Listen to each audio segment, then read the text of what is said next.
Most brands spend big on visuals, but nothing on sound. Actually, it's only 4% of marketing budgets get spent on sound, which I'm sure you'll agree is crazy. So, what's the result? Well, forgotten ads campaigns. In this video, you'll learn why sound is the missing link in brand recall and exactly how the top brands use it. Let's think about the Netflix ta-dum or the 5-note chime of the famous Intel. They're instantly recognizable without the visuals. So stick around to discover what the 3 things that I think are the biggest reasons why brands fail using sound and how to fix it today. And if you find all of this information useful, then we can book a free strategy call in to work out a journey plan from where you're at today right the way through to how you want to introduce sound with your brand.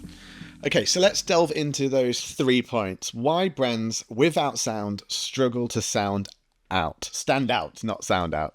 Number 1, silence is forgettable. Think about all the ads that you remember from, 10 years ago, 5 years ago. I bet most of you will come up with an ad in your mind that you probably remember the sound of first. And that's not just related to ads, it can be brands' use of hold music, or it could be website sounds, app sounds. There's so many different touch points now in the world. So silence is forgettable because nothing exists and no brand works in a vacuum. So there's always sound involved in some way, shape or form.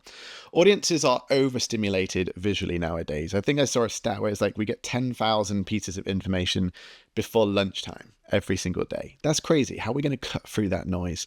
And then third of all, brands need multi-sensory experiences in order to have that recall in a way that in the way that consumers and customers feel that trust. And sound is a great shortcut into that. So we're going to delve into a few more of these. So problem number 1, lack of memorability. Let's dive into that. People forget 80% of visuals within days. So I'm sure you've all had something advertised to you. Maybe you've seen an ad, maybe you've seen a piece of social media content, and within minutes or within days, you're retargeted with another ad and you feel like it's familiar, but you're not quite sure why. Maybe it's a bit of deja vu. But 80% of people now, there's real research on this. And that's where I'm really excited about the world of sonic branding now, is because there's a lot of research that is really backing this up. There's a great company called System 1, and they test in real time, how ads are performing and mainly the emotion around ads as well.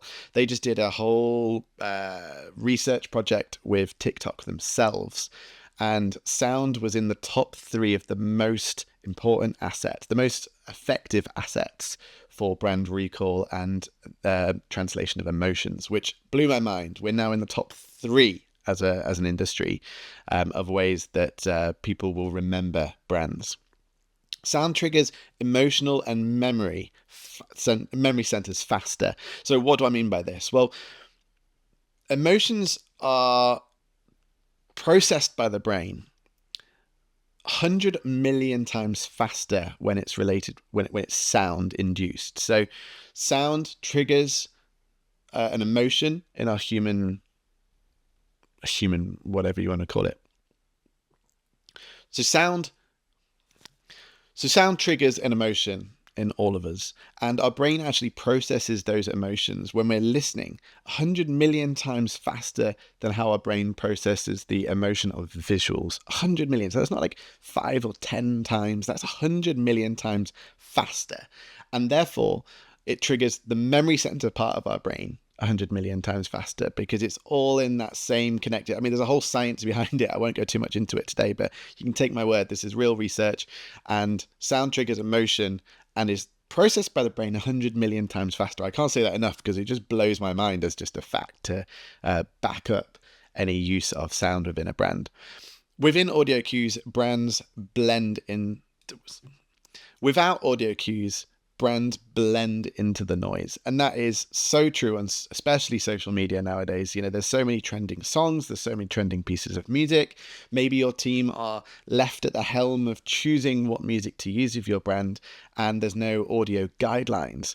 So just think about all this noise that's almost randomly chosen, that's out there in the world. This is a strategy you could really use to bring some consistency, which we'll talk about in a minute, but also let's just think about how do we cut through all of that noise. And I think there's a real strategic, well, there is a really strategic way to do that. And that is with sonic branding, which is anywhere a brand has sound, you can have a strategy and guidelines for your sound.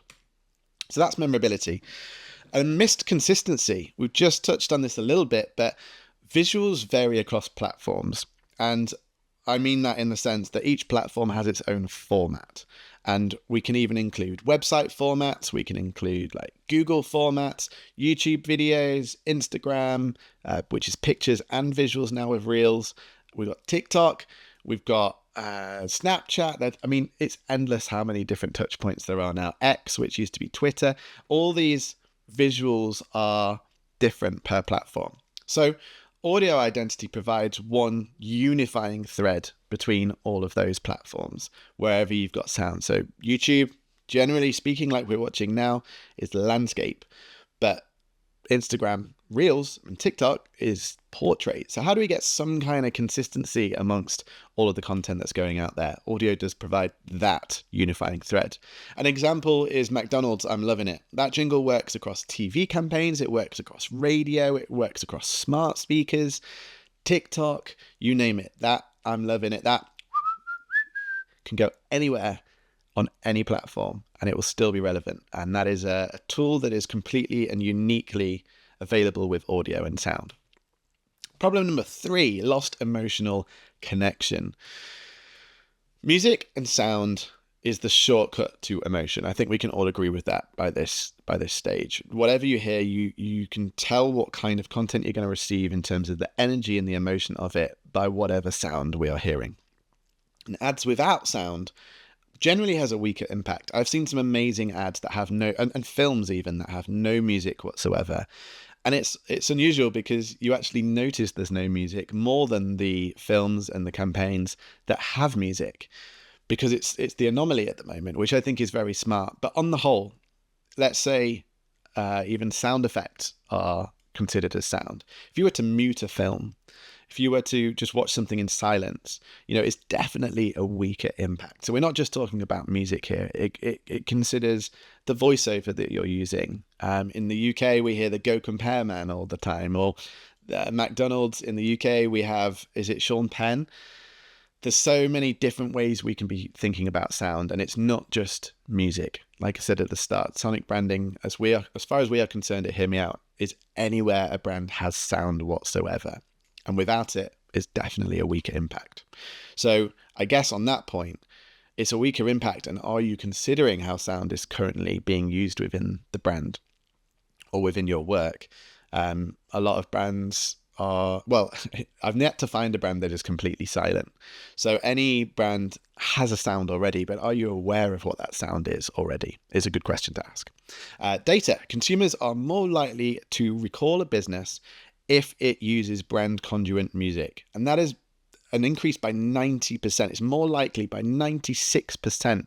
And that was some research that Professor Adrian North conducted at Leicester University. So again, these aren't just, sometimes I'm a bit skeptical with statistics, but this is a Professor Adrian North has done this research and has proven that this is the case. So by having brand congruent, what we mean is there a strategy in place? Have we worked out the demographic, the audience, the touch points, how people are engaging? One question we love asking at Hear Me Out is, are you a morning brand or are you an evening brand? And that question alone impacts a lot of different areas within a brand. If you've got an app, if you're an evening brand, you're not going to use lots of bright white colors because you're going to be blinding your audience. It's not a good experience for them to have. And the same applies to music, which I find really interesting to discover and explore with brands. So what does life look like with sound? Instant recognition. Intel, Netflix, Apple Pay Chime, MasterCard have got a really brilliant one they've just developed and launched a couple of years ago on all of their machines. There's so many brands that you can think of that have that instant recognition with a brand. And I actually feel this was something that was being used basically since the radio days 100 years ago, and right the way through to, especially the 80s and 90s TV campaigns. from the 70s, let's say, right the way to the 2000s, really lent into sound and had brand themes. They had brand logos and the jingles. And I feel like it's something we've kind of forgotten more recently. And it's still the same brands that had those logos 20, 30 years ago that are the ones that are winning and the ones that we recognize. And there are some new companies, Netflix, and there's some physical places, like if you've ever been to France and you've been to the train stations, they have a really great chime sound that happens when there's an announcement.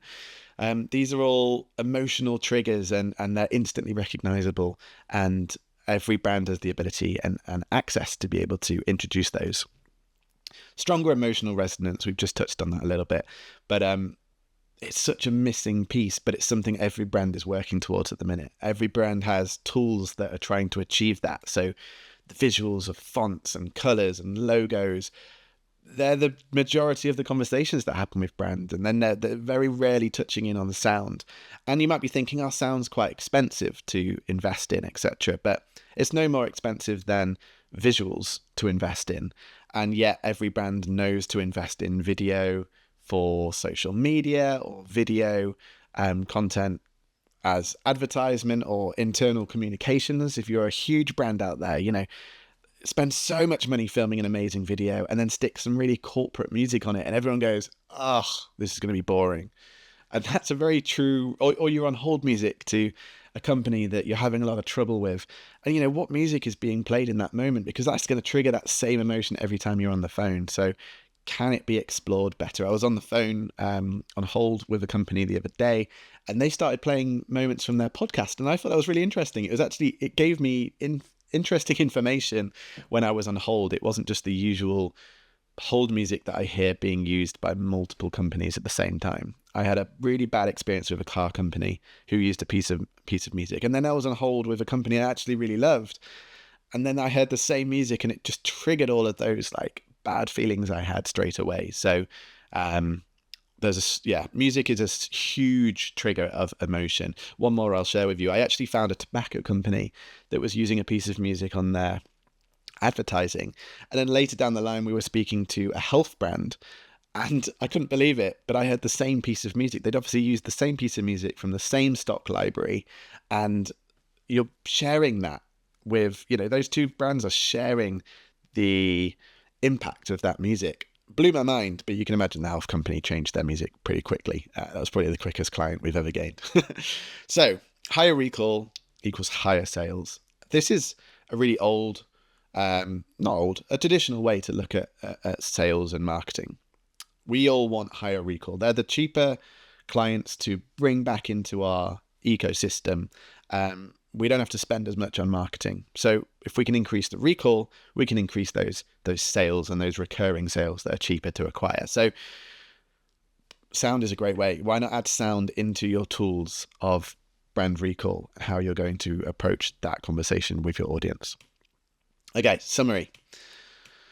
Memorability, consistency, emotional power. These are the three things we've talked about today. I'll just say this once more. Memorability, consistency, and emotional power. Sound is the best and strongest tool for all three of those. Proven.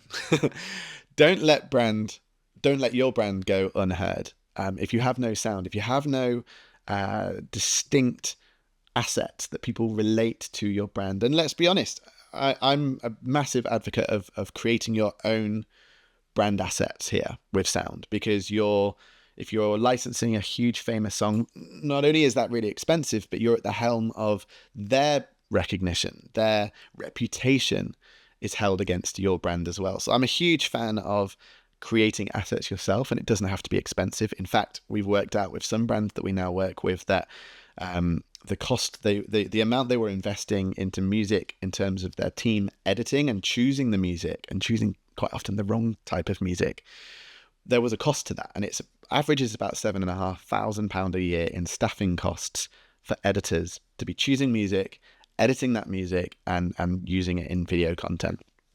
So if you've got 5 members of staff, that's $35,000 in this case that this brand was spending on sound. But they were telling me, oh, we don't really spend any money on music. We just use a stock library. But actually they were spending $35,000 worth of time. So, there's so many different angles that we can look at as to how to fix those pain points within the company. And some of those pain points a lot of brands are not even aware of yet, such as the amount of time that's going into editing music to brands. So without having a strategy, without using sound, your brand is currently unheard because people are remembering stock music you're choosing and you're switching it up between every piece of content. So there's nothing to actually remember. So it kind of goes blindsided to a lot of your audience and a lot of your consumers. There's nothing to remember. So that you essentially go unheard. And finally, if this has been useful for you, if this has triggered some kind of feeling or like resonance and you're like, I agree with everything that's been said, maybe I don't know how to apply it yet, but something resonates with you and maybe some pain points have been touched on in this presentation, then do please comment. I'd love to hear from you. Maybe you have to keep yourself underground if you're working with a brand, but get in touch in some way, shape or form. Let me know that this has resonated with you. Subscribe if you want to watch more of these videos. We're going to do a lot more of these long form content videos that's going to show exactly how to apply this within your brand, step by step, so that you can copy. And then if you want to make use of the free strategy, the journey strategy as we call it, so we can analyze where you're at today, where you'd like the brand to be in say 12 months time or 24 months time or even 6 months time, we can go over that and build that journey plan for you. That's completely free because we believe that once we've built that, there will be a time hopefully we can work together on implementing that. So take advantage of that. That link is down below where you can go and book a call in our calendar. And then finally, if you just want my email address, it's currently on screen, george@hearmeoutmusic.co, and we can have a chat and open up a conversation if you want to learn more, or we can apply all of this theory to your brand. So that is everything from me today. Thank you so much for watching. Take care and look forward to seeing you in the next video.